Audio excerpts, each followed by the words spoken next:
गुरु आए मोरे भवना लिपायो अंगना। गुरु आए मोरे भवना लिपायो अंगना। गुरु आए मोरे भवना लिपायो अंगना। गुरु आए मोरे भवना लिपायो अंगना। लिपायो अंगना हो पोतायो अंगना। लिपायो अंगना हो पोतायो अंगना। गुरु आए मोरे भवना लिपायो अंगना। गुरु आए मोरे भवना लिपायो अंगना। बाहर पोतायो घर अंगना लिपायो। बाहर पोतायो घर अंगना लिपायो। बाहर पोतायो घर अंगना लिपायो। बाहर पोतायो घर अंगना लिपायो। गैया के घी से जलायो दियना। गैया के घी से जलायो दियना। गुरु आए मोरे भवना लिपायो अंगना। गुरु आए मोरे भवना लिपायो अंगना। अंगना हो पोतायो अंगना। लिपायो अंगना पोतायो अंगना। गुरु आए मोरे भवना लिपायो अंगना। गुरु आए मोरे भवना लिपायो अंगना। पांच तत्व के चौका लगायो। पांच तत्व के चौका लगायो। पांच तत्व के चौका लगायो। पांच तत्व के चौका लगायो। तीन गुणन से बनायो भोजना। तीन गुणन से बनायो भोजना। गुरु आए मोरे भवना लिपायो अंगना। गुरु आए मोरे भवना लिपायो अंगना। पोतायो अंगना लिपायो अंगना। गुरु आए मोरे भवना लिपायो अंगना। गुरु आए मोरे भवना लिपायो अंगना। संत भगत मिल जेवन बैठे। संत भगत मिल जेवन बैठे। संत भगत मिल जेवन बैठे। संत भगत मिल जेवन बैठे।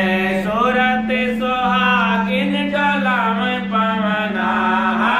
सूरत सुहागिन डोला में पवना। गुरु आए मोरे भवना लिपायो अंगना। गुरु आए मोरे भवना लिपायो अंगना। हे लिपायो अंगना पोतायो अंगना। हो लिपायो अंगना पोतायो अंगना। गुरु आए मोरे भवना लिपायो अंगना। धर्मदास की आमीन बिनवै। धर्मदास की आमीन बिनवै। धर्मदास की आमीन बिनवै। धर्मदास की आमीन बिनवै। भयो पुनीत जो पायो चरना। भयो पुनीत जो पायो चरना। गुरु आए मोरे भवना लिपायो अंगना। गुरु आए मोरे भवना लिपायो अंगना। गुरु के शरण में है भाव तरना। गुरु आए मोरे भवना लिपायो अंगना। गुरु आए मोरे भवना लिपायो अंगना। लिपायो अंगना हो पोतायो अंगना। गुरु आए मोरे भवना लिपायो अंगना।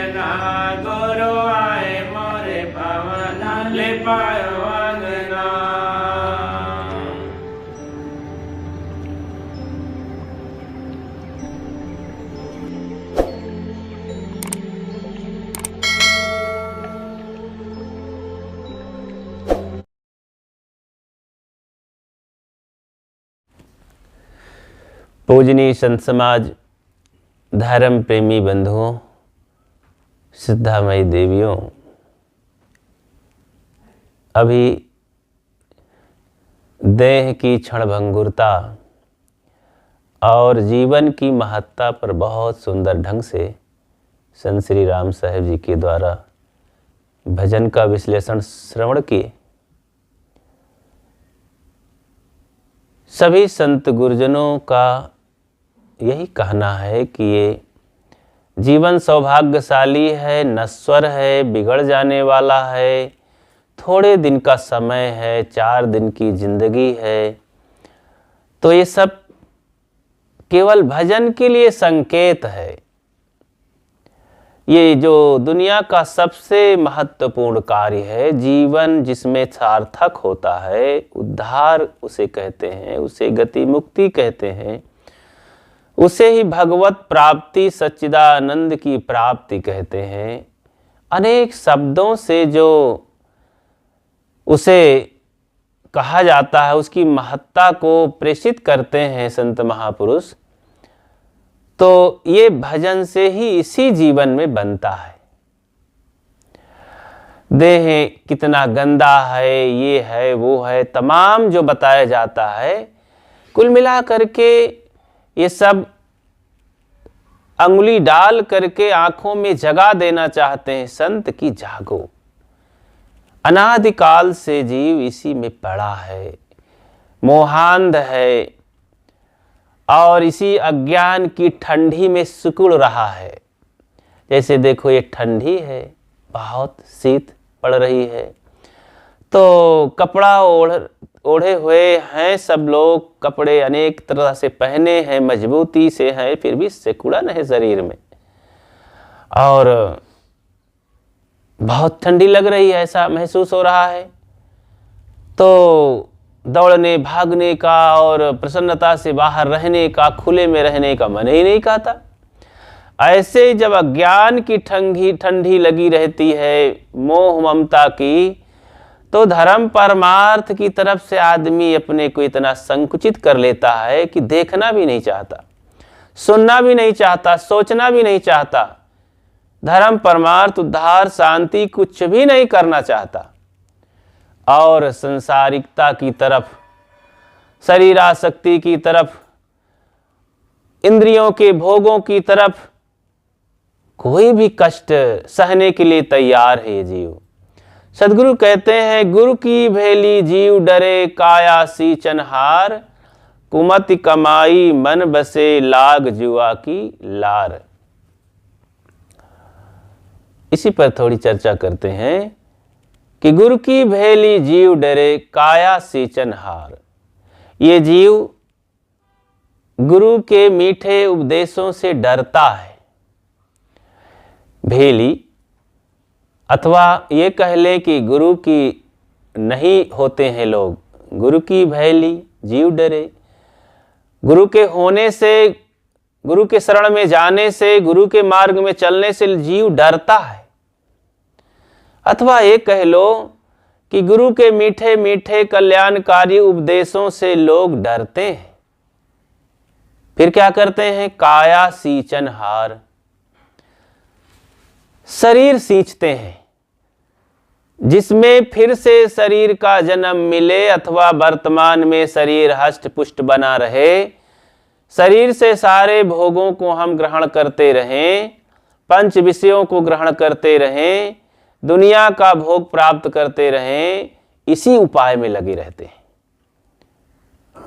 और फिर इस उपाय में होता क्या है कि फिर परलोक के लिए भी पूरी तैयारी हो जाती है, फिर से इसी गति को प्राप्त करने के लिए सारे संस्कार मजबूत हो जाते हैं, अभी से वो बीज सुरक्षित हो जाते हैं। फिर से जब भाई यही कांटों का बीज तैयार है बंबूल जैसा, वही तो उगेगा, वही तो पौधा बनेगा।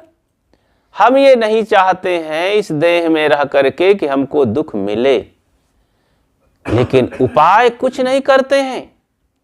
चाहते तो बढ़िया है, चाहत सुख दुख संग न छाड़ा, चाहते सुख हैं पर दुख का मार्ग नहीं छोड़ते हैं, तो कैसे सुख मिलेगा?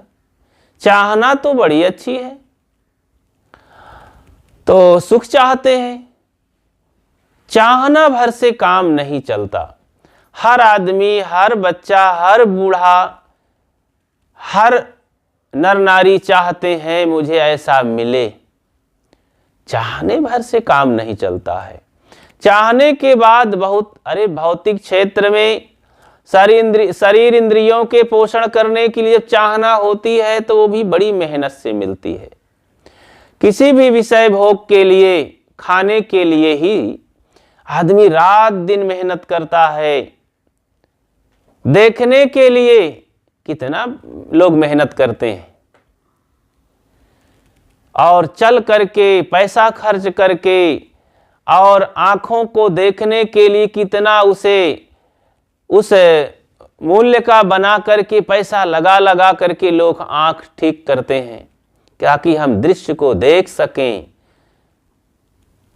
तो कितना पैसा धन लगाते हैं, सोचते हैं।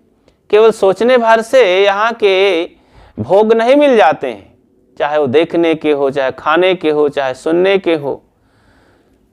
तो कोई भी भोग सामग्री जो पांचों विषयों का भोग है, हमें पांचों विषय समझ लेना चाहिए क्या चीज है।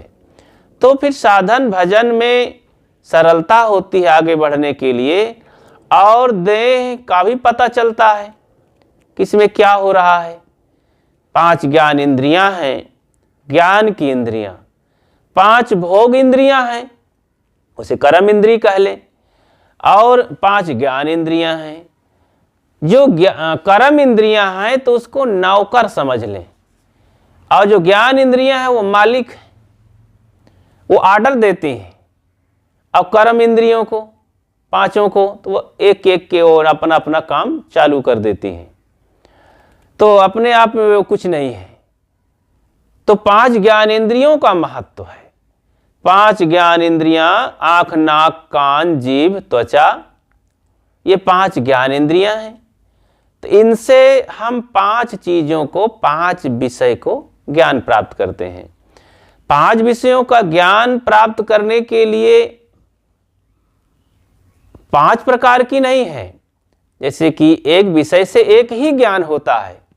आंख से हम दृश्य देखते हैं, रूप देखते हैं, कान से शब्द सुनते हैं, नाक से गंध सूंघते हैं, लेते हैं, और जिह्वा से रस चखते हैं, त्वचा से स्पर्श करते हैं। बस एक ही एक ज्ञान होता है। इन 5 ज्ञान को जानने वाला, सब जो संग्रह करने वाला है वो मन है। मन को सत्ता देने वाला आत्मा है। आत्मा की सत्ता से मन संचालित होकर के इन विषयों को भोगता है, और दुख सुख का जो अनुभविता है वो आत्मा ही है। तो वो दुख भी पाता, भोगता है, सुख भी पाता है, क्योंकि वही इस शरीर को संचालित करता है। तो हमको क्या करना है कि विषयों के भोगों को नष्ट करना है, उसको मोड़ना है, दूसरी तरफ परिवर्तित करना है। इन्हीं भोगों के पीछे शरीर का समय बीत जाएगा, जीवन समाप्त हो जाएगा, भूल भुलैया है, ये अवरोधक है। आए थे हरिभजन करन को ओटन लगे कपास, कहावत है कि आए थे हम हरिभजन करने यहाँ, और यहाँ हम क्या करने लगे? सामान्य काम में। एक सामान्य जीवन होता है, एक महत्वपूर्ण जीवन होता है, महत्वपूर्ण कार्य होता है। तो महत्वपूर्ण कार्य को हम छूते तक नहीं हैं, और सामान्य कार्य को आगे आगे करते रह जाते हैं। जैसे हम एक बढ़िया सा घोड़ा पाले, लाए 2-3 लाख रुपए का, और फिर उसको हम बढ़िया चना खिलाते हैं, मालिश करते हैं, नहलाते हैं, सजाते हैं, बहुत अच्छे ढंग से उस पर मखमली गद्दे बिछा करके पीठ में सजाते हैं, लेकिन सवारी नहीं करते हैं, उस घोड़े पर सवारी नहीं करते हैं। अच्छा, तो लाए थे किस उद्देश्य से? केवल मालिश करने के लिए, सजाने के लिए क्या? मुख्य काम तो सवारी करना है ना। अरे ना करते, उसको बहुत सजाते, केवल सवारी कर लेते तो पैसा आधा हो जाता।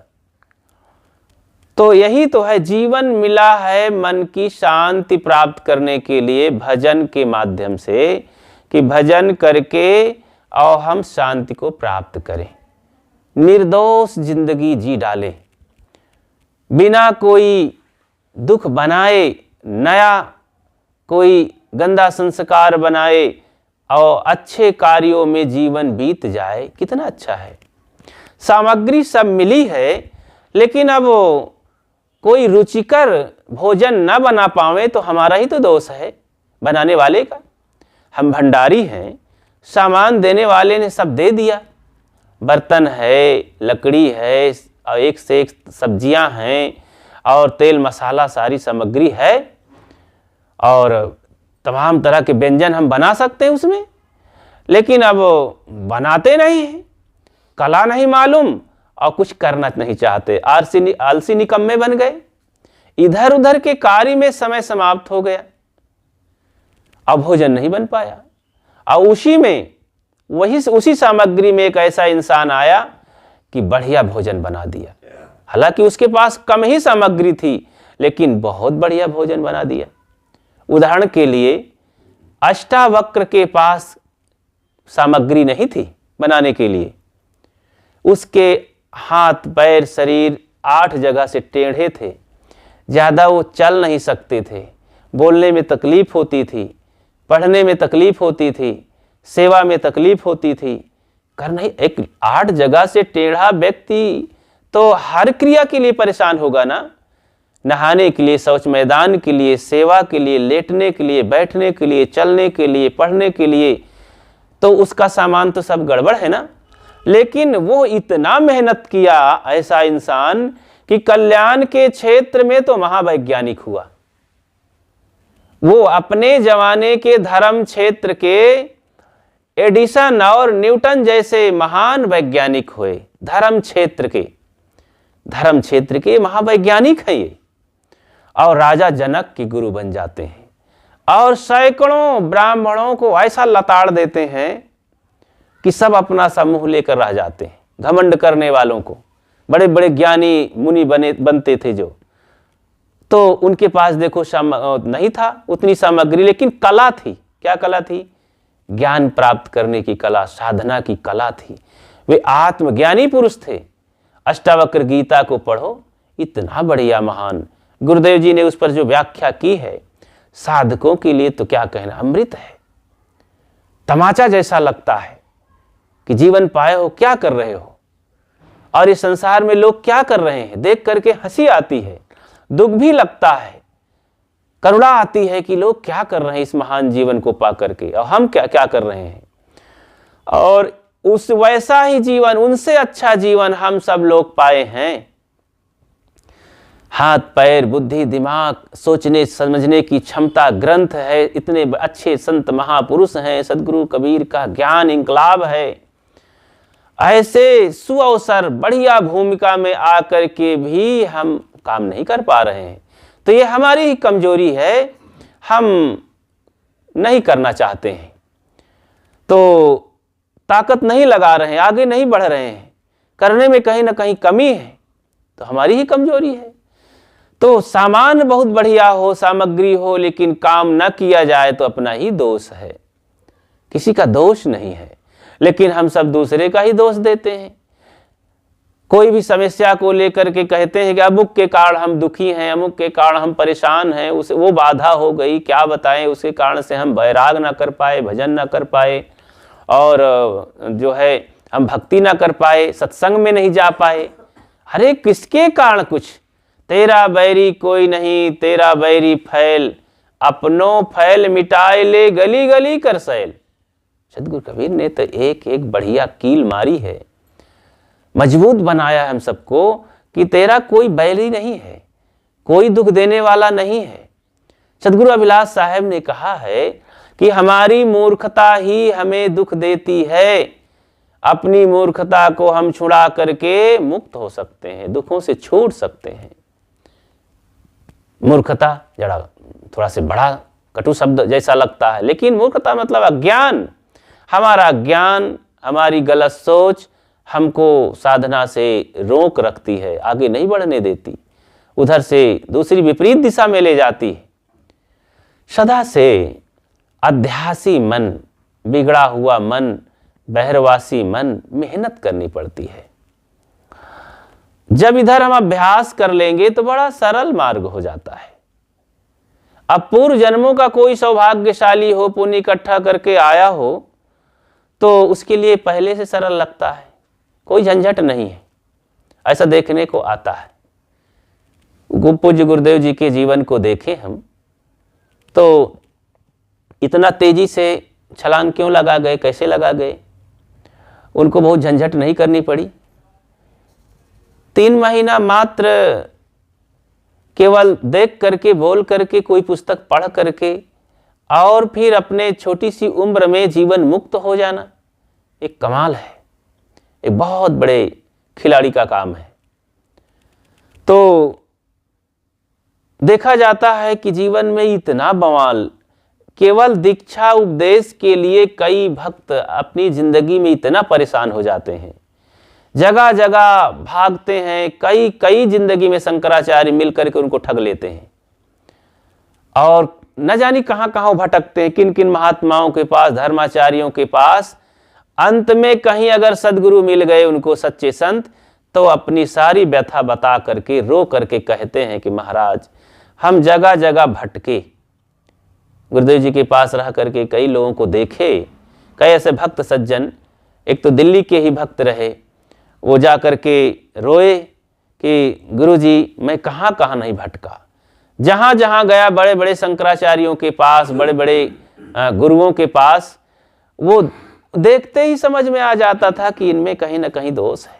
कहीं पैसे के लोभ के लिए वो मीठी मीठी बातें कह रहे हैं, कहीं अपना शासन दिखावटी कर रहे हैं, कहीं दिखावटी बैराग झाड़ रहे हैं। तो ज्यादा दान पुण्य कर दिए तो उसमें हमको कुछ सम्मानित कर रहे हैं। बैराग ज्ञान की तो कोई बात ही नहीं है वहां पर। ऐसो आराम की चीजें वहां पर बहुत हैं, विलासता वहां पर बहुत है, दान पुण्य की ख्वाहिश बहुत है वहां। यही देखने को मिलता है बहिर्मुखता। वहां उन संतों में बैराग ज्ञान कुछ हमको दिखता नहीं। महाराज सब जगह गए, सब जगह बस वही असंतोष मन में रहा, कहीं संतोष मिला ही नहीं। और आपके यहाँ आए महाराज, अब हमारा काम पूरा हो गया। गुरुदेव के बैठते ही, दर्शन करते ही और 2 शब्द बोले, कोई वैसा नहीं कि अध्यात्म की गहरी बात बोले हो, बस जाओ भोजन कर लो, आसन लगाओ इनका और फिर बातें किया जाएगा, आराम कर लो। बस इतने में ही वे एकटक देखते रह गए, उठने का नाम ही नहीं लेते थे। बस संतुष्ट हो गए कि महाराज आज हमें जीवन में संतोष मिला। गुरुदेव का शरीर छूट गया, पुनः दर्शन ना कर पाए दोबारा, एक क्षण के दर्शन मात्र से वह उनको संतुष्टि मिल गई। अभी तक वो कहते हैं कि महाराज अब हमारा सौभाग्य ज्यादा नहीं था, लेकिन उनके दर्शन हम प्राप्त कर लिए, उनके ग्रंथ पढ़ रहे हैं, जीवन में हम धन्य हो गए। देखो बैराग की अभी बहुत बात नहीं है। ऐसे भक्तों को, संतों को देखे, ये बहुत बड़ा सौभाग्य ही है कि पूर्व जन्मों की कमाई रहती है कि ऐसे सदगुरु कबीर के विचारधारा में आकर पारखी संत मिल जाते हैं और बोध ज्ञान देना आरंभ कर देते हैं, बात समझ में आने लगती है। नहीं तो लोग जिंदगी घिस डालते हैं, बस पूछ पुजौल तक, भूत प्रेत तक और ईश्वर परमात्मा परोक्ष उपासना तक सीमित रहते हैं। आत्मा और जितेंद्रियता तक तो कुछ कर ही नहीं पाते हैं। मतलब कर्मकांड, बहिर्मुखता के कर्मकांडों में लगे रह जाते हैं, असंतोष की जिंदगी जीते हैं। उनके भीतर कोई प्रश्नों का समाधान नहीं होता है, भीतर हलचल मची रहती है, छुपाए रहते हैं वेशभूषा में अपने कि हम बड़े महात्मा हैं, बहुत पुराने भक्त हैं, इन्हीं कपड़ों में छुपाए रहते हैं। ये पर्दे हैं बहुत। भीतर की दशा, भीतर का जो है वो अलग चीज है। साधना, भक्ति, वैराग, त्याग, भीतर से हमें संतुष्ट होना चाहिए। जब वो दशा आती है तो बाहर दिखाना नहीं पड़ता है, अपने आप जीवन बोलने लगता है। तो गुर की भेली जीव डरे काया सींचनहार, कुमति कमाई मन बसे लाग जुआ की लाग। सदगुरु कहते हैं कि गुरु के ज्ञान विचार कल्याणकारी मीठे मीठे शब्दों से लोग डरते हैं। आज देखा जाता है कल्याण की जीवन मुक्ति की तो बातें नहीं है। बहुत सामान्य स्तर से भक्ति भजन के नाम पर, त्याग वैराग के नाम पर लोग रहते हैं और वहीं का वहीं रह जाते हैं, जिंदगी बीत जाती है। इतना महत्वपूर्ण जीवन मिला है लेकिन नहीं, ईश्वर को खोजने के लिए ही जिंदगी। अब ऐसे ऐसे गुरु नामधारी हैं कि आंखों में पट्टी बांध करके हमको दौड़ाते रहते हैं। एक उदाहरण ख्याल करें कि एक राजा था, बड़ा कंजूस था, वो गरीबों को भी दान धर्म सेवा नहीं करता था। अचानक एक नट वहां पहुंच गया। उसका मन था कि मैं देहात में गरीबों के द्वार पर खेल दिखाता हूं तमाशा, तो कम पैसे मिलते हैं। आज का खर्चा, महंगाई बहुत बढ़ गया है, तेल नून लकड़ी भी नहीं पूरा हो पा रहा है, तो ऐसा करें कि राजा के यहाँ जब हम खेल दिखाएंगे तो बड़ी रकम मिलेगी। तो कहा हुजूर खेल देख लीजिए, हमको कहिए ना, हमारी करामात देखिए कुछ। तो वो सोचता, राजा भी सोचता कि अगर मैं खेल देखूंगा तो मुझे कुछ देना पड़ेगा, दान दक्षिणा इनाम, और फिर अपनी हैसियत से देना पड़ेगा। तो भाई मैं ये सब नहीं कर पाऊंगा। लोग नहीं खर्चा करते हैं। ऐसे तो लुटा सकते हैं अपने किसी कार्य में, विवाह शादी में, और भी नष्ट करने में, गांव बस्ती को नष्ट कर सकते हैं लाखों रुपए, करोड़ों रुपए, लेकिन गरीबों की सेवा में, दान धर्म में, सेवा परमार्थ में, सत्संग में वो नहीं खर्च करेंगे। तो मना कर दिया। कई बार वो गया नट दिखाने के लिए तमाशगीर की, देख लीजिए खेल हमारा। तो एक दिन ऊब करके शर्म के मारे कह दी, ठीक है भाई खेल दिखाइए, लेकिन ऐसा खेल दिखाइए कि कभी न हुआ हो और भविष्य में कभी हो भी नहीं, न हुआ है न हो कभी, ऐसा खेल दिखाइए। सोचा नट कि ठीक है, लेकिन इसमें फिर लंबी रकम लगेगी, लेकिन मुझे पहले चाहिए इसमें, बाद में तो इनाम मुझे चाहिए ही, पहले कुछ दीजिए। उसकी तैयारी करने के लिए मेरे पास कोई सामान नहीं है, चीजें होनी चाहिए तैयारी में। तो बोले कितना पैसा लगेगा? बोले मुझे बस ज्यादा नहीं, 10,000 रुपये दे दीजिए। 10,000 रुपये दिया और शर्त रख दिया कि फिर चमड़ी निकालवा ली जाएगी अगर बढ़िया वैसा खेल ना हुआ मनपसंद का। तो कहें ठीक है हुजूर, पैसा लेके चला गया। 6 महीना तक आया ही नहीं। तो जब नहीं आया तो 6 महीना के बाद एक आदमी आया और चौराहे पर ही बैठ गया, राख लगा करके। वो आदमी का बड़ी बड़ी दाढ़ी थी, भेष बदल के आया था, तभी पहचान, क्योंकि 6 महीना बाद आया, तो बड़ी बड़ी दाढ़ी, बाल, जटा जूट और राख लगा करके, लंगोटी पहन करके चौराहे में बैठ गया। जैसे ही लोग नजर पड़ने लगी तो आने लगे, अरे एक संत, प्रचार हो गया पूरे नगर में। लोग उनकी सिद्धि और एकाग्रता को देख करके पास में गए। ये तो सिद्ध पुरुष हैं, बहुत अच्छे हैं, तो आंख खोलते ही नहीं हैं, किसी की सुनते ही नहीं। लोग जा जा करके भीड़ मचाने लगे। अंततः आंख खोलना ही पड़ा। जब बड़ी भीड़ हो गई तो अब 1 बज गए दोपहर में, तो चारों तरफ से भीड़ ही भीड़। आंख खोले, बोले मैं आया हूँ स्वर्ग लोक से, भगवान ने मुझे भेजा है। अब मैं तो यहाँ ध्यान समाधि में मस्त था, लेकिन तुम लोग परेशान कर दिए हो, अब मैं जाऊँगा। लेकिन भगवान ने एक आर्डर दिया है कि ये धरती के लोग बहुत दुखी हैं, उन कुछ लोगों को स्वर्ग में लाना, जो दुखी हैं, जो सुख चाह हैं, स्वर्ग आना चाहें तो उनको ले आना। तो जो जो चलना चाहें एडमिशन करावें, नॉमिनेशन करावें भाई। तो एक मुंशी बैठाया गया कि लाओ भाई कागज कलम, बैठो। सभी लोगों ने नाम लिखाना चालू कि हमको भी स्वर्ग चलना है, हमको भी चलना है, हमको भी चलना है। राजा को पता चली, वो सबको धक्का दिया, तुम बेवकूफ हो गए हो क्या? मैं राजा हूं, सबसे पहले मैं अधिकारी हूं, तुम लोग पीछे चलो, मैं चलूंगा स्वर्ग। राजा रानी दोनों नाम लिखाए, समय हो गया, काफ़ी हो गए, लिस्ट भर गई। तो कहा अब देखो टाइम हो गया है, 5 बज गए हैं, ज़्यादा टाइम नहीं है, एक थोड़ा से और करना है, एक शर्त है, आँखों में पट्टी बांधना पड़ेगा वहाँ चलने के लिए। ये कपड़े नहीं चलेंगे, ये सब मृत्युलोक के कपड़े हैं, कोट पैंट। वहाँ कपड़े अलग है, वो धूप छां के कपड़े हैं, वो दिखाई नहीं देते हैं आँख से, मैं स्वयं पहनाता हूँ।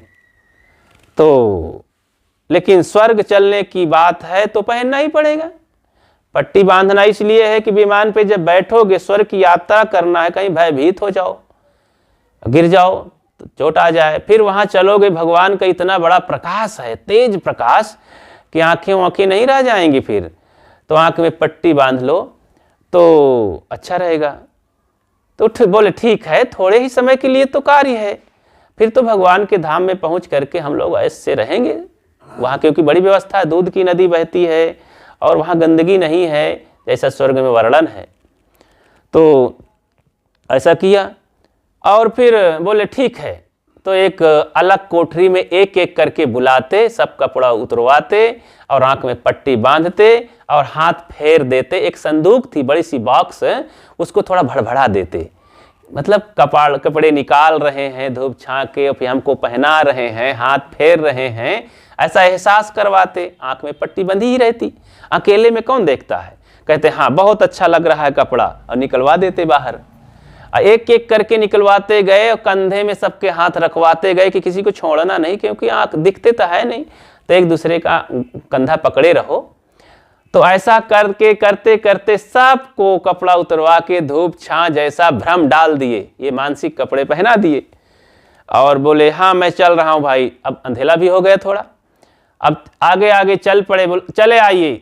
तो यात्रा होने लगी। लाइन जैसे आप कभी देखे होंगे, बड़ी अस्पतालों में आँख खोलने वालों को लाइन से चलाया जाता है, तो ऐसे चला दिए। नगर के बहुत से लोग रहे, राजा रानी आगे रहे और फिर ले जा कर के सकरी कोलिया में घुमाए गली में। तो और जाकर राजा के पिछवाड़े महल में एक खिड़की थी और उसी खिड़की के सामने खड़ा कर दिए और कहे कि इसी पर खड़े रहो, हम भगवान से परमिशन लाते हैं अंदर चलने के लिए। अब वो फिर नट महाराज जो साधु बाबा थे 9-2-11 हो गए। अब ठंडी का महीना था, कपड़ा सब उतरवा दिया गया था, अब वही खिड़की के सामने पकड़े हुए खड़े हैं। अब चले गए, अब लोग सब पट्टी उतार भी नहीं सकते, देख भी नहीं सकते, भगवान के धाम के जाने की लालच भी है। अब स्वर्ग पहुंच चलेंगे, सारा दुख कट ही जाएगा, झमेला मिट जाएगा दुनिया का, यही लालच थी। ऐसे रात भर खड़े परेशान। सुबह के 5-6 बजे जब कुछ बूढ़े गांव में बचे थे जो बेचारे चूक गए थे, नहीं नॉमिनेशन करवा पाए, तो वो लोग जब आए देखे, वॉकिंग करने के लिए जा रहे थे, अरे ये क्या है, लाइन लगी है भाई, हजारों सैकड़ों लोग सब लाइन से खड़े, एक विचित्र स्थिति है। बहुत शैतान कहाँ से आ गए, कपड़ा भी नहीं है तन पर। तो वो शर्म के मारे तो पहले बेचारे मुंह मूंदे, आंख मूंदे, लेकिन कहाँ तक मूंदे। फिर पहचान में आएगी तो गांव के लोग, हमारे इंसान गांव के हैं, अरे ये तो राजा रानी हैं। ऐसा जा करके हिम्मत करके उनके आंखों की पट्टी खोले, देख करके शर्म के मारे तो बेचारे सब भागे अपने अपने घर की ओर। तो अब ये स्थिति हुई कि अब इसकी जांच करो, इतना ये बहुत बड़ा आतंक किया किसने, ये तो गजब हो गया। पूरे नगर के लोगों को नंगा कर दिया और सबको मूर्ख बना दिया, बेइज्जती कर दिया और पैसा भी लूट लिया। तो ऐसा करने वाली किसकी हिम्मत हुई। अब ऐसा सोच ही रहे थे और पश्चाताप में डूबे थे बेचारे सब, आंसू आ रहे थे सोच सोच करके कि आज जैसी इंसल्टी बेइज्जती हमारी नहीं हुई इस जिंदगी में। अब इतने में बड़ा सा नगाड़ा ले करके, वो अब दाढ़ी मुड़वा करके, जटा मुड़वा करके, बढ़िया साफ सुथरा कपड़ा पहन के आया, अब बजाया जोर से, राजन मिलना चाहिए इनाम। तो कहीं गजब है, ये कौन आ गया। तो राजा के दरवाजे बजाए चला जा रहा है, बंद ही नहीं कर रहा। तो आकर के सिपाही रोकी कि अरे भाई आज कुछ शोक दिवस है, तो क्या कर रहे हो। तो शोक मना रहे हैं, कोई किसी की हिम्मत नहीं, आज सब दुखी हैं, तुम क्या कर रहे हो? कौन? कहे नहीं नहीं, शोक दिवस नहीं, आज खुशियों का दिवस मेरा है। मैं बहुत मेहनत से ऐसा खेल दिखाया हूं कि कभी ना हुआ है ना होगा। तो राजा निकला, बुलाओ भाई ये कौन है, क्या बक रहा है? बोले राजन मुझे इनाम चाहिए। बोले किसका इनाम, कौन इनाम? हुजूर आपने आज 6 महीना पहले कहा था कि ऐसा खेल दिखाना कभी ना हुआ है ना होगा, ऐसा दिखाना। मैंने दिखा दिया खेल। कौन सा खेल? अरे कहीं रात भर जो ठंडी में खड़े रहे, मैंने ही दिखाया है। गजब है।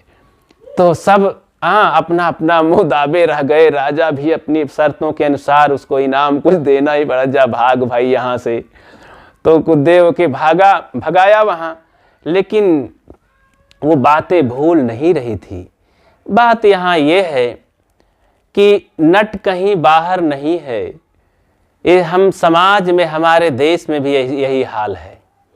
आंखों में पट्टी बांधने वाले अंधविश्वासी लोग, चतुर लोग, धूर्त लोग, अज्ञान, ये समाज के अज्ञानी लोगों की, जो स्वर्ग की लालसा में, लालच में रहने वाले लोग, स्वर्ग का झांसा दे करके, ईश्वर दर्शन का झांसा दे करके, सुख समृद्धि का झांसा दे करके, लालच दे करके जो समाज को नंगा किया है सदियों से, वो कोई बाहर नहीं रहता है।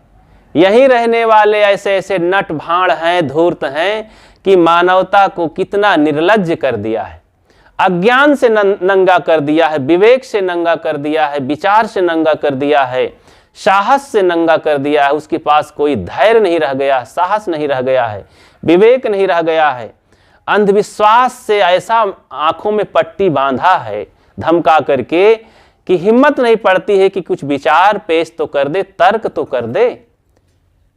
तो विवेक विचार जब है ही नहीं, नंगा हो गया, तो आंखों में पट्टी बांधी है, दिखाता ही नहीं कि मैं नंगा हूं और मुझे ऐसा नहीं रहना चाहिए, मुझे ऐसा नहीं करना चाहिए। कहां दिखता है लोगों को? वही खा रहे हैं गंदा चीज, वही चल, वही कर रहे हैं, जिंदगी बीती जा रही है और ढकोसलेबाजी में, पाखंड में जिंदगी बीत जाती है। और ऐसे धूर्त इनाम लेने वाले पहुंच आते हैं, लोग इनाम देते भी हैं उनको। लोग जानते हैं कि सारे समाज को चूस डाले हैं, ठक ठक करके, बेवकूफ बना करके, देवी भवानी, भगवान, ईश्वर, परमात्मा, धर्म कर्म के चक्कर में पड़ करके, फिर भी लोग उन्हीं के पास जा करके पैर पूजल करते हैं, उन्हीं के पीछे लगे रहते हैं, इनाम देते हैं उनको। जिसने जिंदगी को बर्बाद कर दिया, हमारी इस जीवन को ही चौपट कर दिया, नंगा कर दिया, आंखों में पट्टी बांध दिया। अरे अज्ञान की पट्टी बंधी है। ऐसे लोगों को सदगुरु कबीर ने कहा कि सब जग अंधा मैं के ही समझाऊं, एक दुई होए उन्हें समझाऊं, सबे भुलाने पेट के धंधा मैं के ही समझाऊं। पेट के धंधे में ही फंसने के लिए तो रात दिन बताया जा रहा है, उसी का आशीर्वाद भी दिया जा रहा है। आओ हमारे पास, सब तुम्हारे बाल बच्चे ठीक हो जाएंगे, खेती बाड़ी सब बढ़िया हरी भरी हो जाएगी। अरे कितने ऐसे गुरु हुए कहते हैं आओ हमारे समाज में, तो उनके पास लोग गए, लाखों की संख्या में गए। जब गए तो बोले बेटा बच्चा एक आज उपवास रहो, तो उनको उपवास कर दिया।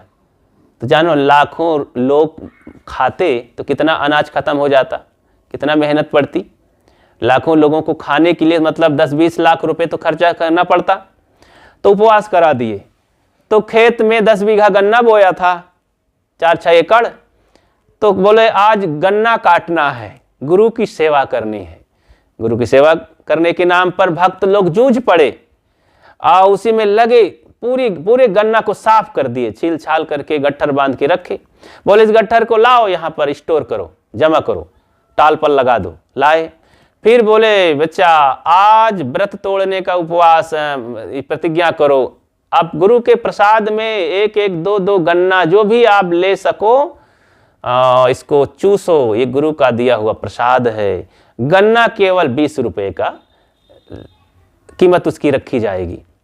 अब आधा गन्ना, एक गन्ना बांट करके इतना लूटे, अपने ही भक्तों को, अपने ही पुत्रों को गन्ना के नाम पर, उपवास के नाम पर, गुरु के प्रसाद के नाम पर चुसवाए, सब गन्ना कटवा लिए, उन्हीं के हाथे बेच लिए, उन्हीं के हाथे चुसवा लिए, उन्हीं के हाथे बिक्री कर लिए।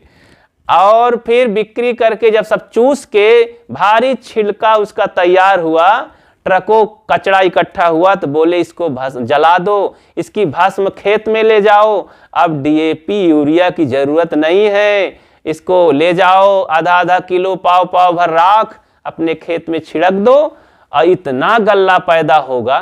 भक्त लोग भावुक होकर के ले गए, अपने खेत में छींटे, डाई डीएपी डाले नहीं, खाद प्रयोग किए नहीं, मेहनत नहीं किए, अच्छा बीज डाले नहीं, खेत में बेकार हो गया, आधी फसल भी नहीं तैयार हो गई हुई, उनके ही भक्त गरीब हो गए, तो लाचार हो गए।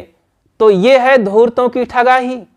लेकिन मूर्ख लोग भावुक हो करके ऐसे गुरुओं के पीछे जान देते रहते हैं, क्योंकि उनके आंख में पट्टी बंधी, दिखता नहीं है कि कैसे हमको फुसला करके अंधा बना करके ठगा जा रहा है।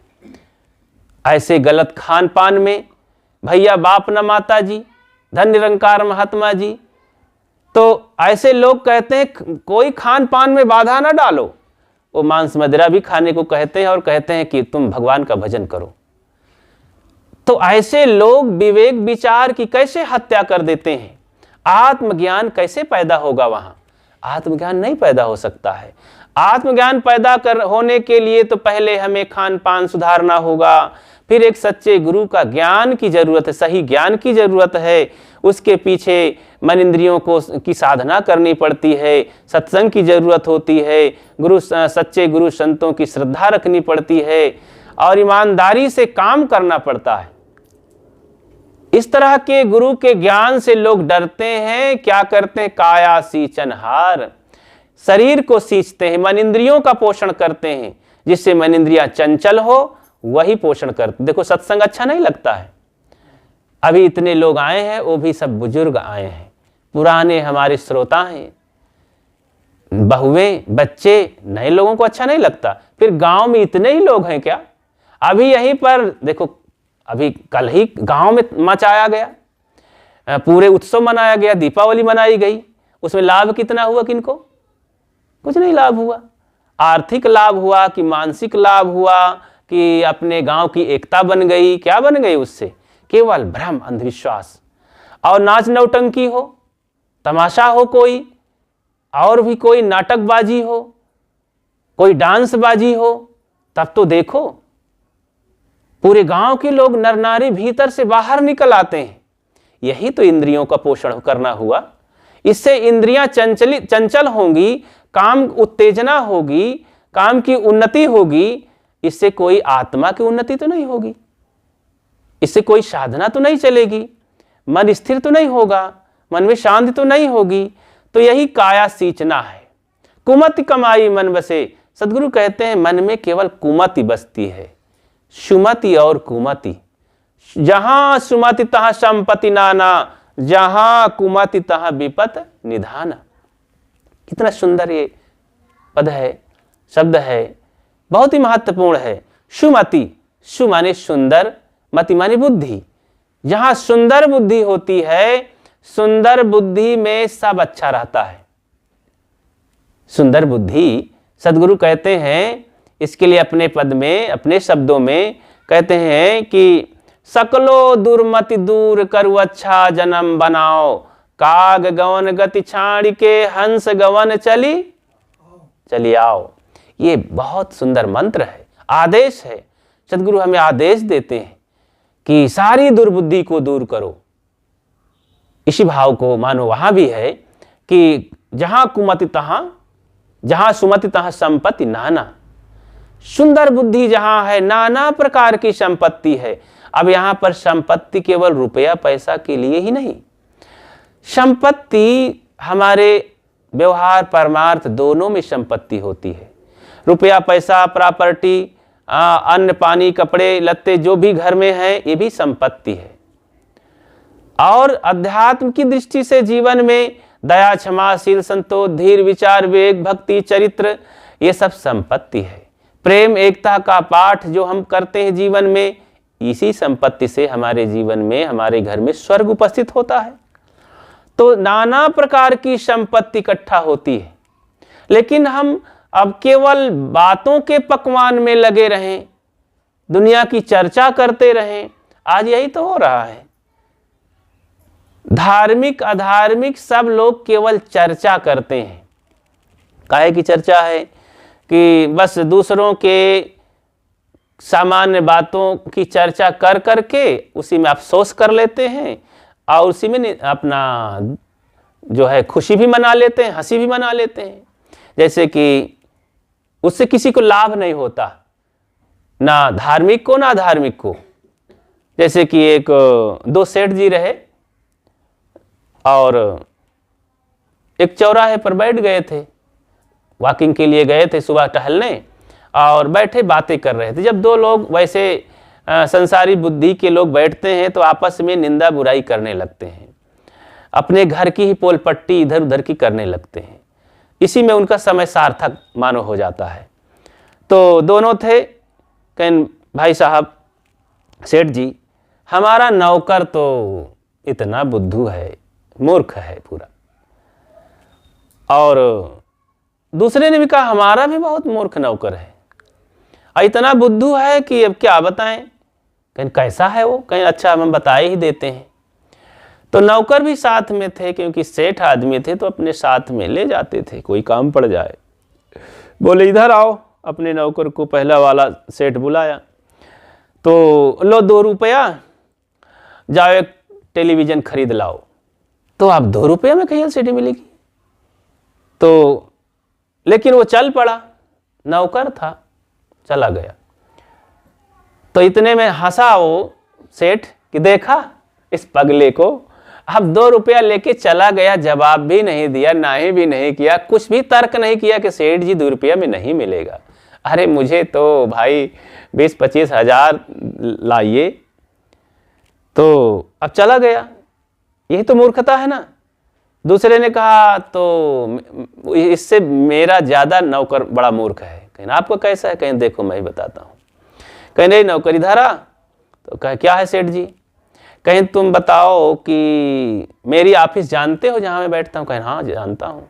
मेरी ऑफिस में जो जहाँ मेरी सीट है, घुमावदार कुर्सी है, तो वो जानते हो कहाँ बैठता हूँ? कहीं हाँ मैं जानता हूँ। तो कहाँ अच्छा बताओ इस समय मैं कहाँ बैठा हूँ? तो मैं अपने ऑफिस में हूँ कि नहीं देखो। तो जाओ देखो। अच्छा, अब वो चल पड़ा नौकर। तो वो भी हंसने लगा। सेठ जब चला गया नौकर, कहें देखो मैं यहाँ बैठा हूँ लेकिन ऑफिस में गया है देखने। तो दोनों नौकर आगे गए जब 2 किलोमीटर की दूरी पर, तो एक बाजार छोटा सा गांव था, वहाँ गए। कहें क्या बताएं, हमारा सेठ इतना मूर्ख है कि आज रविवार है, बंद है, बाजार ही नहीं खुली, मार्केट बंद है। अब मैं ये सब सामान उनका कैसे ले जाऊं? वैसे बाजार खुली होती तो मैं एलसीडी एक क्या 10-20 ठो ले जाकर रख देता। तो अब कहाँ बाजार खुली, आज तो बंद है। लेकिन मुझे परेशान किया दौड़ा करके। दूसरे ने कहा अरे मेरा मालिक तो और मूर्ख है। अरे वहीं से टेलीफोन से पता लगा लेना चाहिए कि तुम कहाँ बैठे हो ऑफिस में। अब मुझे बेकार दौड़ाया यहाँ तक। तो अब वो भी मूर्ख कह रहे हैं अपने मालिक को, मालिक लोग अपने नौकर को मूर्ख कह रहे हैं, अंततः चारों मूर्ख ठहरे। तो ऐसे ही लोग एक दूसरे की यहाँ पर केवल चर्चा का विषय करते हैं। धर्म की चर्चा करने वाले, अधर्म की चर्चा करने वाले सब उसी केवल बातों के पकवान में रहते हैं, करना नहीं होता है। वास्तव में जब हम करने लग जाते हैं तो ये भी एक धर्म का काम समझ लो चोरी से ही हो पाता है। दिखा दिखा करके, प्रदर्शन करके, गोहरा करके, हल्ला करके अगर करेंगे तो दुनिया में इतनी बाधा है, इतनी बाधा है कि लोग करने नहीं देते हैं। ये भी एक गोपनीय मीटिंग है, गोपनीय बात है। धर्म कर्म की बात अपने जीवन में झेल ले चलें। कोई ब्रह्मचर्य का पालन करता है तो चोरी से कर ले।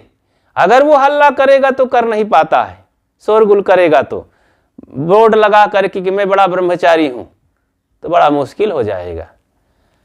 इसी तरह भक्ति, भजन, साधना, ईश्वर की प्राप्ति, आत्मज्ञान, मुक्ति, गति, ये शोरगुल करके नहीं होता है।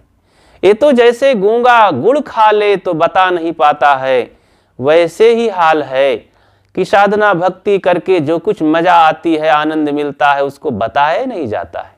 उसको समझ लो चुरा करके ही रखा जाता है, तब जा करके वो बचता है नहीं। दुनिया के लोग लूट खाते हैं और लूटने वाले भी माया ही साबित कर देते हैं कि यही तो माया है।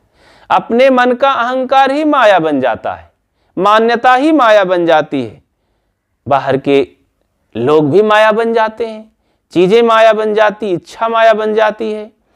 तो हम अपने शरीर को चलाने के लिए, बाहर ही हरा भरा करने के लिए अगर हम काम करते हैं तो शांति मुक्ति गति नहीं होगी। तो जीव ये डरता है। जो नहीं डरेगा, जो काम करेगा, उसी का कल्याण होगा। इसलिए हम अपना काम करें। चाहत सुख दुख संग न छाड़ा। तो चाहते हैं सुख, तो बड़ी अच्छी बात है।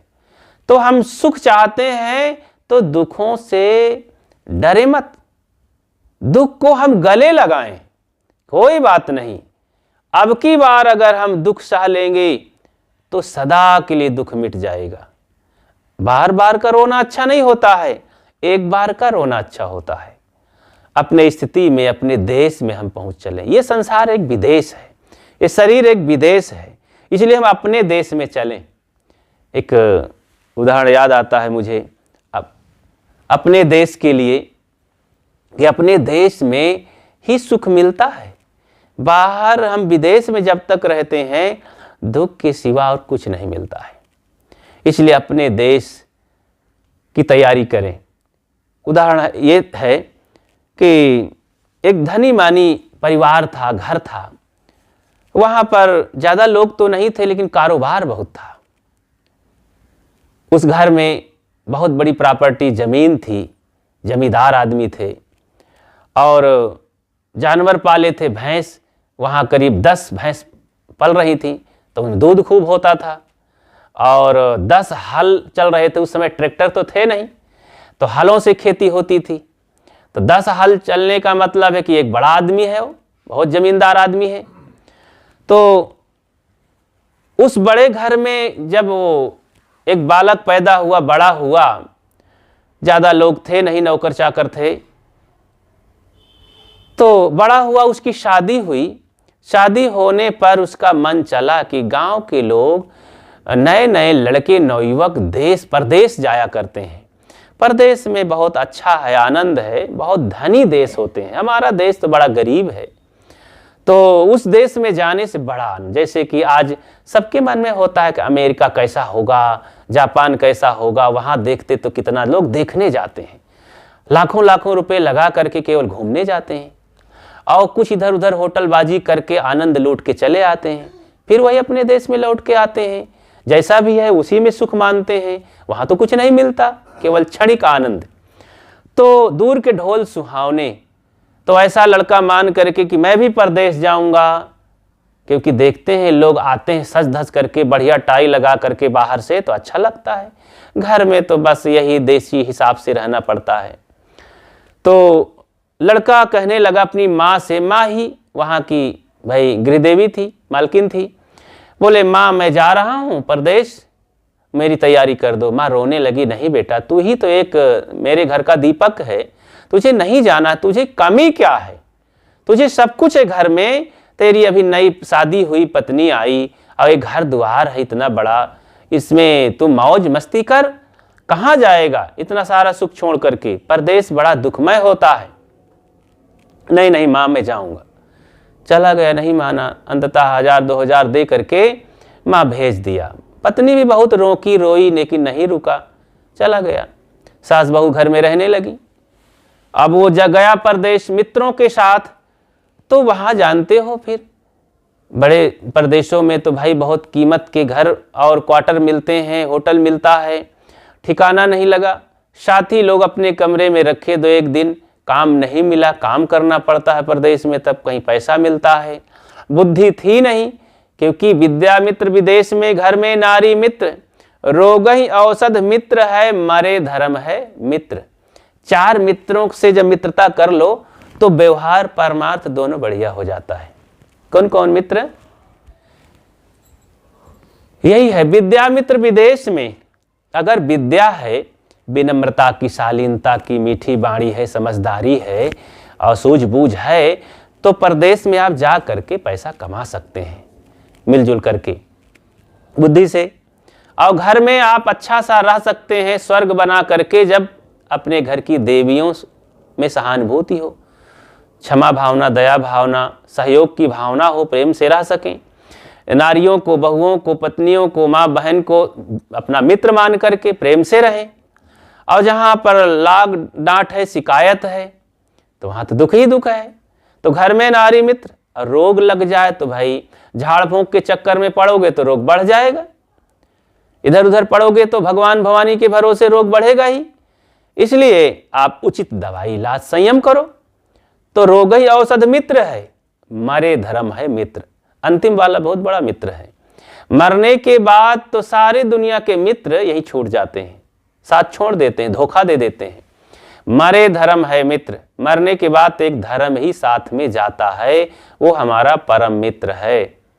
तो 4 मित्र हमें बनाना चाहिए।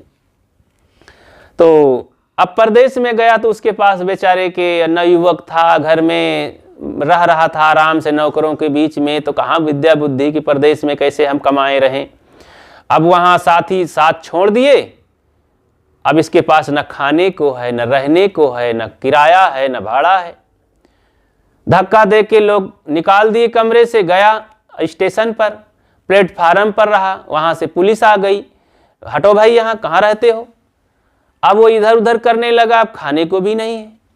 कोट पैंट बेच करके किसी तरह 1 दिन 2 दिन चलाया, भोजन किया, कुछ रह नहीं गया। कहीं सड़क के किनारे एक हंडी पाया, मटका छोटा सा, उसे हाथ में लिए, कम से कम इसे पानी तो पी लूंगा। अब भूख प्यास के मारे शरीर का सब रौनकता उतर गई, मुरझा गया। और ऐसे 2 3 4 दिन बीतने लगे तो एकदम सूख गया, भूख प्यास बहुत सताने लगी। अब माँ की याद आई, गांव की याद आई, लेकिन अब करता क्या, हजारों किलोमीटर दूर है अपने घर से। बहुत रोने धोने, अब केवल आंसू चलते उसके आंखों में। माँ बार बार याद आती और अपनी पत्नी याद आती, घर याद आता, घर के सुख शांति याद आती, लेकिन वहाँ कोई सांत्वना देने वाला शहर में नहीं था, पराया देश था। वहाँ कोई परिचय नहीं था, कोई मालूम नहीं था, कोई सुख नहीं था। तो उसके मुख में बस यही, दिमाग थोड़ा से अपसेट हुआ और बकने लगा। हंडी हाथ में थी, भूख प्यास से परेशान, तो गाने लगा कि 10 हर चले भैंस 10 लाग गए घर में सुंदर नारी, पिया गए परदेश कमन को घर की जमा गंवाई, हंडी बाज रही गुमकारी, हंडी बाज रही गुमकारी। हाथ में हंडी थी, उसी को हाथ मारने लगा तो गुमकारी बोलने लगी। तो ऐसा जब बोला तो किसी ने सुना, दरवाजा खोल कर देखा कि ये तो नवयुवक आदमी है, गरीब है, लाओ कुछ दे देते हैं, मांगता है। तो ला करके कुछ पैसा भोजन दे दिया हंडी में, तो खाया और 10-5 रुपए पाया, तो भाई कुछ सांत्वना मिली। तो लेकिन फिर इधर उधर खाया, खत्म मामला, भूख लगी, फिर वही गाया। तो इस तरह धीरे धीरे उसके मन में उत्साह बढ़ा, उसी को गाने लगा। 10 हर चले भैंस 10 लागे घर में सुंदर। वही बात को याद करता कि मेरे घर में कितनी संपन्नता थी, मैं यहाँ मूर्ख बन के आ गया। तो ऐसा करते मांगते खाते चल पड़ा। चेहरा उदास हो गया, क्योंकि भिखमंगा तो बहुत चमकदार नहीं रहता। अब बाल बड़े बड़े हो गए, दाढ़ी निकल आई और हाथ में नाखून बढ़ गए, कपड़े थे नहीं तन पर, धूल मिट्टी लगा था चेहरे में, सुखा गया था, चिंता के मारे एकदम सूख गया था। धीरे धीरे चल पड़ा तो महीनों में घूमते टहलते मांगते खाते उसी गांव में पहुंचा जहां का था वो। अपने ही गांव में पहुंच करके इतना विस्मृति लोप हो गया, उसका ख्याल नहीं रह गया कि गांव में घुसकर नहीं जान पाया कि मेरा गांव है। जब आदमी धनहीन हो जाता है, बुद्धिहीन हो जाता है, तो दिमाग भी उसका वैसे हो जाता है। तो आया गांव में यही मांग रहा था, हंडी बजा करके मांगते मांगते अपने घर के पास पहुंचा। बर्तन मांज रही थी पत्नी और वहीं पर पहुंचा, दरवाजे की तरफ मुंह करके मांगा, 10 हर चले भैंस 10 लागे, घर में सुंदर नारी, पिया गए परदेश का मन को, घर की जमा गंवाई, हंडी बाज रही गुमकारी, हंडी बाज रही गुमकारी। तो पत्नी आवाज जैसे सुनी सुनाई समझ करके मुड़कर देखने लगी, लेकिन बदशक्ल देख करके थोड़ा सा हिम्मत उसकी डोल गई कि नहीं नहीं, ये मेरा पति नहीं हो सकता। फिर से बर्तन मांजने लगी पीछे होकर के। अब फिर वो गाया, फिर उसे रहा नहीं गया कि लगता है आवाज तो मेरे पति जैसे है, लेकिन ये है कौन, जरा मैं अपनी सांकेतिक भाषा में पूछूं। खड़ी हो गई, एक थाली, कांसा की थाली थी, उसे लेकर हाथ में खड़ी हो गई और बजाने लगी। वो भी एक मंत्र याद कर लिया, 10 हर चले भैंस 10 लागे, घर में सुंदर नारी, पिया गए परदेश कमन को, घर भर जाए महतारी, थलिया बाज रहे गुम झनकारी, थलिया बाज रही झनकारी। कि माँ ने इतना मना किया, इतना कहा सुना, पत्नी घर में सुंदर है, धन है, लेकिन वो चला गया। अब घर के जौन पूंजी रही 1000 2000 उसको भी गंवा के आ गया। तो जैसे बोली तैसे वो घूम कर देखा तो आंखों में आंखें मिल गई। तो आंखें पढ़ लिया करती हैं। जैसे मिल गई आंखें तो 4 मिले 64 खिले, 20 करे कर जोर, दोनों ओर की बंदगी पुलकित भय 60 करोड़ मानो। तो जब ऐसा हुआ तो थोड़ा से मुस्कुरा दिए। पत्नी मुस्कुरा करके भागी, फिर भीतर गई अपनी सासू माँ के पास, बोली कि चलिए माँ जी परदेसी आ गए हैं। वो भी अब भाई सोचा कि अब एक बार तो कस ही दूं चूड़ी। उसने कहा परदेसी आ गए हैं। बोले कौन? अरे तुम्हारे पुत्र लाल परदेश से अटैची पेटी लेकर के आए हैं। तो दौड़ी दौड़ी आई कि मेरा लाल आया है, मेरा आंखों का तारा आया है।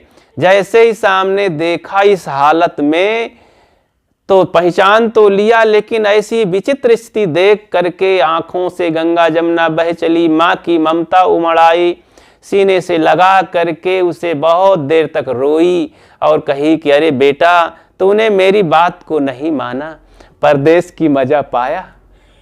यही होती है, यही दशा होती है परदेश में। परदेश में कभी सुख नहीं मिलता है, वहां से भाग करके एक दिन आना ही पड़ता है अपने घर में। जब तक अपने घर में नहीं मनुष्य जाता है स्वदेश में, तब तक कभी सुख नहीं मिलता है।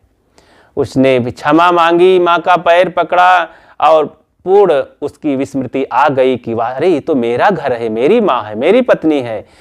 उसका चेहरा चमक उठा और अपने घर को पा करके पुनः सुख से रहने लगा। कहने का भाव यही है कि हम सब इस संसार में रह करके, शरीर में रह करके एक परदेश में हैं।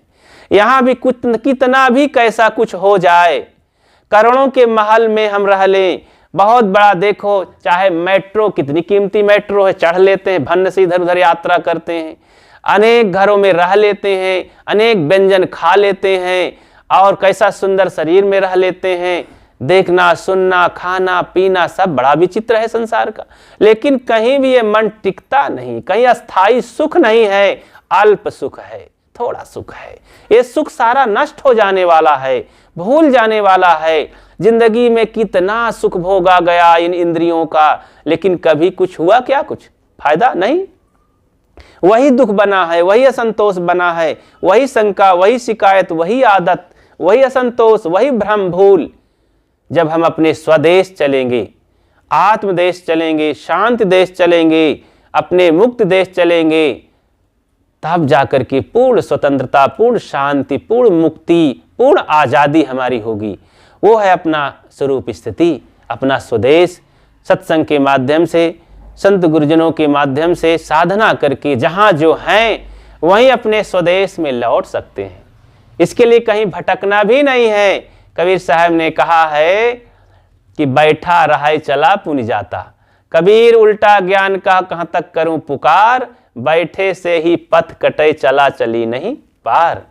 बस भजन भक्ति साधना में बैठ जाओ, कहीं इधर उधर भागना नहीं है, कोई भ्रमित नहीं होना है, गुरु के ज्ञान में बैठ जाओ, गुरु मग में चल पड़ो। तो गुरु आज्ञा सिर पर धरे, चलिए आज्ञा माही, कहें कबीरता दास को तीन लोक डर नाहि।